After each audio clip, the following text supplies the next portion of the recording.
বিসমিল্লাহির রহমানির রহিম। আমরা এমন এক যুগে বাস করছি যেখানে আমাদের চারপাশ কোলাহলে পূর্ণ, কিন্তু আমাদের ভেতরটা একদম শূন্য।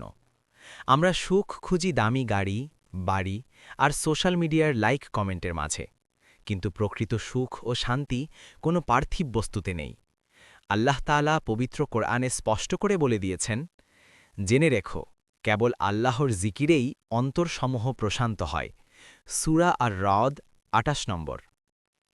মানুষের হৃদয় একটি আয়নার মতো, পাপে লিপ্ত হলে এতে মরিচা পড়ে, আর আল্লাহর স্মরণে এটি পরিষ্কার হয়। আপনি যখন অনুভব করবেন যে আপনার জীবন লক্ষ্যহীন হয়ে পড়েছে, তখন বুঝবেন আপনার আত্মা তার মালিককে খুঁজছে।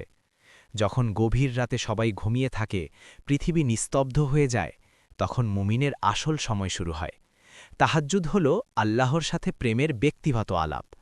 রাসূল সাল্লাল্লাহু আলাইহি ওয়াসাল্লাম বলেছেন, শেষ রাতে আল্লাহ দুনিয়ার আকাশে নেমে আসেন এবং ডাকতে থাকেন, কে আছো ক্ষমা চাওয়ার, আমি তাকে ক্ষমা করব। কে আছো রিজিক চাওয়ার, আমি তাকে রিজিক দেব। আপনার জীবনের সব না পাওয়াগুলো সেই নিস্তব্ধ রাতে চোখের জলের মাধ্যমে আল্লাহর কাছে পেশ করুন। দেখবেন যে সমস্যার সমাধান দুনিয়ার কোথাও নেই, তা সেজদায় পাওয়া যাচ্ছে। একজন মুসলিম হিসেবে আমাদের সবচেয়ে বড় সম্পদ হল আমাদের চরিত্র। নবী করিম সাল্লাল্লাহু আলাইহি ওয়াসাল্লামের দাওয়াত কেবল তলোয়ার দিয়ে নয়, বরং তার ব্যবহার দিয়ে মানুষের হৃদয় জয় করেছিল। আজ আমাদের সমাজে গালিগালাজ, অহংকার আর হিংসা মহামারী আকার ধারণ করেছে। কারো গীবত করবেন না, কারণ এটি অন্যের পাপ নিজের কাঁধে নেওয়ার সমান্তর।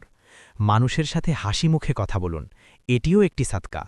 ছোটদের স্নেহ করুন এবং বড়দের সম্মান দিন। আমরা সারাদিন রিজিকের পিছনে ছুটি, কিন্তু ভুলে যাই রিজিকের মালিককে। আমাদের যা পাওয়ার তা আমরা পাবই, তবে তা হালাল পথে না হারাম পথে আসবে, সেটি আমাদের পছন্দ। অতিরিক্ত লোভ মানুষের ইবাদতের স্বাদ কেড়ে নেয়। অল্পতে তুষ্ট থাকা বা কানাআত হল বড় ধন। আল্লাহ যা দিয়েছেন তাতে সন্তুষ্ট থাকলে আল্লাহ আপনার রিজিকে এমন বরকত দেবেন যা আপনি কল্পনাও করতে পারবেন না। আমরা আমাদের বার্ধক্যের জন্য সঞ্চয় করি, কিন্তু কবরের জন্য কি সঞ্চয় করছি? মৃত্যু কোনো শেষ নয়, বরং এটি একটি নতুন জীবনের শুরু। কবরে আপনার সাথে আপনার আইফোন, ল্যাপটপ বা ব্যাংক ব্যালেন্স যাবে না। সেখানে সঙ্গী হবে কেবল ৩টি জিনিস: ১. আপনার করা সাদকায়ে জারিয়া, ২. আপনার শেখানো জ্ঞান যা দিয়ে মানুষ উপকৃত হচ্ছে, ৩. আপনার রেখে যাওয়া নেক সন্তান যারা আপনার জন্য দোয়া করবে। বর্তমান বিশ্বে ফিতনা থেকে বাঁচার সবচেয়ে বড় জায়গা হল আমাদের স্ক্রিন। চোখের জিনা বা পাপাচার থেকে বেঁচে থাকা আজ অত্যন্ত কঠিন হয়ে পড়েছে। মনে রাখবেন, আল্লাহ আমাদের প্রতিটি ক্লিক, প্রতিটি স্ক্রল এবং প্রতিটি মেসেজ দেখছেন। দৃষ্টির হেফাজত করুন, এটি আপনার অন্তরে ঈমানের নূর বা আলো তৈরি করবে। মানুষের প্রতি দয়া করুন, আল্লাহ আপনার প্রতি দয়া করবেন। কেউ আপনার সাথে অন্যায় করলে তাকে ক্ষমা করে দিন। প্রতিশোধ নেওয়ার ক্ষমতা থাকার পরেও ক্ষমা করে দেওয়া হল নবীদের সুন্নাহ। ক্ষমা করলে মানুষ ছোট হয় না, বরং আল্লাহর কাছে তার মর্যাদা বহুগুণে বেড়ে যায়। কোরআন কেবল পড়ার জন্য নয়, বরং বোঝার এবং মানার জন্য।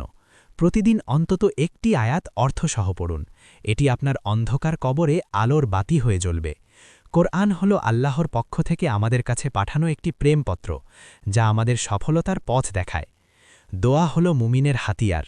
কখনো ভাববেন না যে অনেক গুনাহ করে ফেলেছি, আল্লাহ কি আমার কথা শুনবেন? মনে রাখবেন, শয়তান যখন বিতাড়িত হয়েছিল, তখনও আল্লাহ শয়তানের দোয়া কবুল করেছিলেন। তবে আল্লাহ আপনার দোয়া কেন কবুল করবেন না? হাল ছাড়বেন না, চাইতে থাকুন।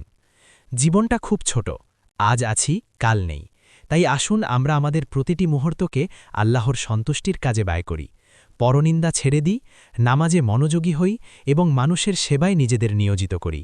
আমাদের শেষ নিঃশ্বাস যেন হয় লা ইলাহা ইল্লাল্লাহু মুহাম্মাদুর রাসূলুল্লাহ পাঠরত অবস্থায়।